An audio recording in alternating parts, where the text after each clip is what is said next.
Bonjour à tous. Alors aujourd'hui, j'ai décidé de vous faire une petite vidéo pour vous partager donc l'incroyable histoire d'Eliott.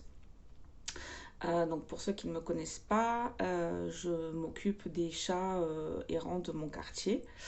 Ça a commencé avec quatre petits loups qui sont nés ici.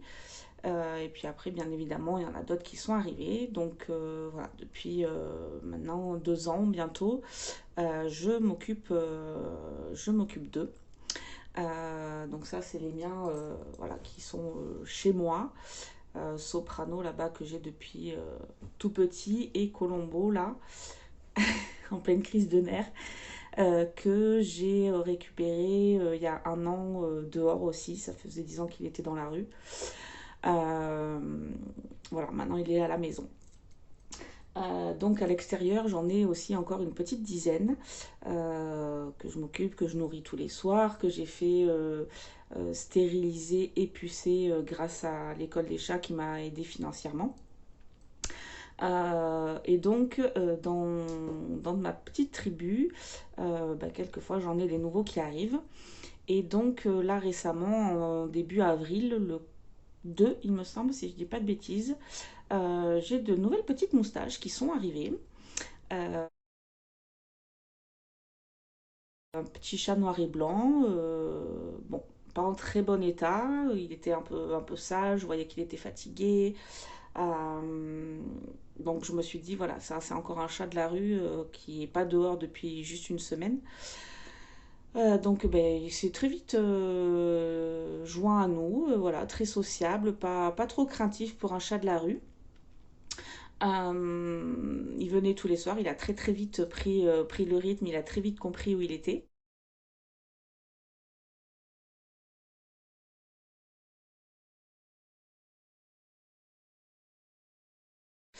Euh, du coup,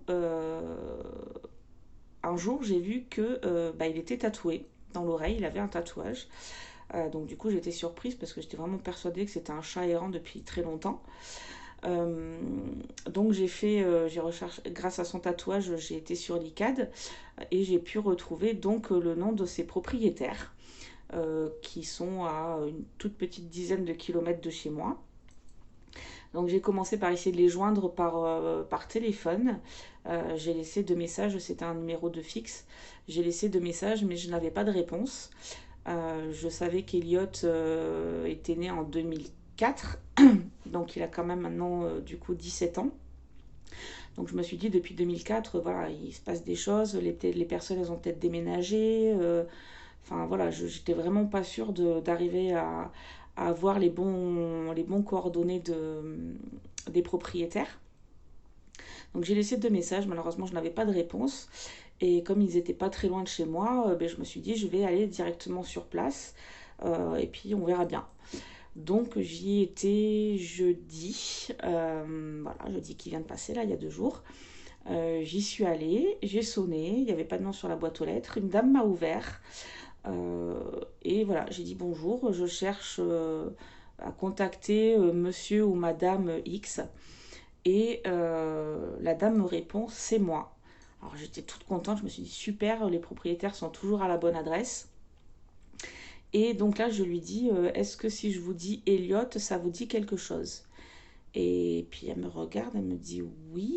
Elle me dit, on a eu un chat qui s'appelait Elliot, mais ça fait très longtemps, ça fait environ 10 ans qu'il a disparu. Et là, grosse surprise, parce que je m'attendais évidemment pas du tout à cette histoire. Et je lui dis, j'ai dit, il est chez moi, c'est moi qui l'ai récupéré. Voilà, il est arrivé il n'y a pas très longtemps. Donc évidemment, je vous laisse imaginer sa tête, hein, au bout de 10 ans, lui dire que c'est moi qui avais son chat. Donc voilà, c'était vraiment magique. Voilà, c'était vraiment magique. Donc après, voilà, on est rentré chez elle, elle m'a invité chez elle, on a annoncé la nouvelle à son mari. En plus, ils avaient des amis, donc les amis ont pu aussi profiter de cette grande nouvelle très surprenante. Donc voilà, c'était vraiment impressionnant autant pour elle que pour moi parce que je m'attendais vraiment pas à ça. Déjà, j'étais pas sûre de retrouver les propriétaires, donc en plus qu'elle me dise que ça faisait 10 ans qu'elle avait perdu son chat, Voilà. Donc, du coup, voilà, forcément, on a papoté un peu. Et donc, j'ai dit que je lui ramènerais Elliot donc, le lendemain. Donc, hier, voilà, j'ai pris Elliot. Et donc, je l'ai ramené à sa maison, voilà, avec ses vrais propriétaires. Donc, j'étais vraiment super contente que, voilà, qu'il puisse finir sa vie déjà dans une maison et en plus la sienne. Voilà, parce qu'il a quand même 17 ans, hein, donc c'est un papy maintenant. Euh, donc voilà, j'étais vraiment super contente. C'était assez émouvant de vivre ça. Donc voilà, si j'ai voulu faire cette vidéo pour raconter ça, c'est voilà, pour vous dire que sans ce tatouage, ça aurait jamais été possible, voilà, de retrouver la maison d'Eliott, qu'il puisse retrouver sa maison, même après toutes ces années. Voilà, donc c'est pour vous montrer l'importance vraiment de faire identifier vos animaux, que ce soit des chats, des chiens ou autres. Voilà, c'est vraiment important pour eux, pour vous. Ils peuvent se perdre, même si votre animal ne sort pas de la maison. Enfin, surtout les chats, les chiens ils sortent. Mais voilà, les chats, ça peut arriver d'avoir des chats d'intérieur. Hein. Les miens, voilà, même si Colombo vient de la rue, Soprano n'a jamais été à l'extérieur. C'est un chat d'appartement. Mais voilà, on ne sait jamais ce qui peut se passer. Il peut avoir peur, il peut sauter du balcon. Il peut, je sais pas moi, j'ouvre la porte, il s'en va. Bon, il est un peu trouillard, donc j'ai pas trop peur. Mais voilà, il peut se passer plein de choses. Vous pouvez vous faire voler votre animal. Enfin bref. Et voilà, sans cette identification, donc que ce soit une puce ou un tatouage, maintenant c'est plutôt les puces, voilà, c'est pas possible de vous retrouver. Et malheureusement, beaucoup ne veulent pas le faire, que ce soit pour des raisons financières ou autres. Euh, et quand il leur arrive quelque chose, ben, c'est là qu'ils se rendent compte que, ah ben mince, si j'avais su, je l'aurais peut-être fait. Mais malheureusement, ben, voilà, ça peut être trop tard. Donc voilà, je voulais vraiment vous partager ça, bah, déjà pour faire partager cette magnifique histoire qui se finit plutôt très bien. Et voilà, pour faire prendre conscience de l'importance de l'identification des animaux.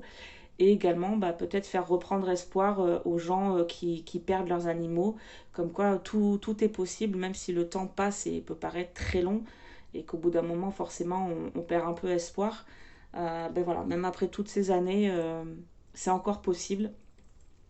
Et d'ailleurs, la première fois, donc la dame m'avait dit que ça faisait 10 ans qu'Eliot avait disparu. Et quand je l'ai ramené hier, voilà, forcément la veille, c'est un peu le sujet de conversation avec son mari et ses enfants. Et donc ils se sont un peu retournés dans le passé. Et après calcul, en fait, ils se sont aperçus que ça faisait 14 ans, en fait, qu'Eliot était parti, avait disparu, parce que pour moi, un chat qui est heureux chez lui ne part pas, voilà. Même s'il peut faire beaucoup de kilomètres, il fait des kilomètres à la limite pour rentrer chez lui, mais pas pour en partir.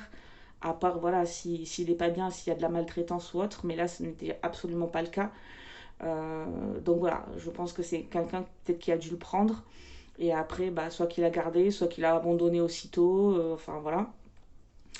Euh, donc voilà, faut vraiment pas perdre espoir et faites identifier vos animaux. Voilà, c'était pour ma petite histoire incroyable, enfin l'histoire d'Eliot. Voilà, c'était vraiment magique. Je suis super contente d'avoir pu vivre ça et qu'Eliot puisse finir sa vie dans une maison et en plus la sienne. Donc voilà, c'est que du bonheur. Et c'est vrai qu'ils reconnaissent, même après toutes ces années, ils reconnaissent les lieux, les odeurs. Je sais pas trop comment ils font, mais hier il a vraiment reconnu, même s'il était un peu perturbé, hein, forcément, c'est normal. Voilà, il a quand même, je pense, relativement vite reconnu sa maison, puisqu'il est parti dans une salle qui était dans la cuisine.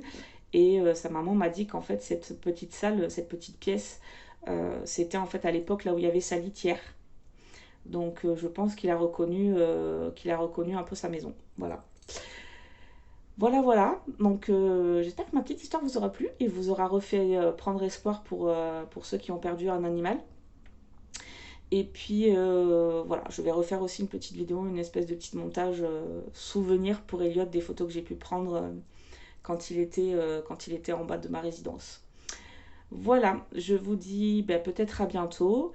Et voilà, gardez espoir pour ceux qui ont besoin de retrouver leur petit compagnon et faites identifier vos animaux.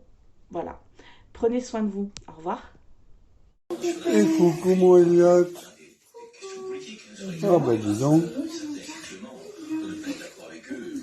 Personnellement, je ne suis pas, qui veulent désarmer les policiers, ou qui veulent effectivement peut-être générer une forme de. Alors pour le coup, dans ma Et qui c'est ça? quelques cas isolés pour dire que la police est violente. Bon, Ah ça, bah dis donc. pour moi, ce sont d'autres sujets qu'il faut traiter, qu'il faut aborder sans tabou, ça a priori, et ne pas faire de confusion, parce que je crois qu'on a un grave problème face à nous avec ce terrorisme qui, encore une fois, peut frapper n'importe quel moment.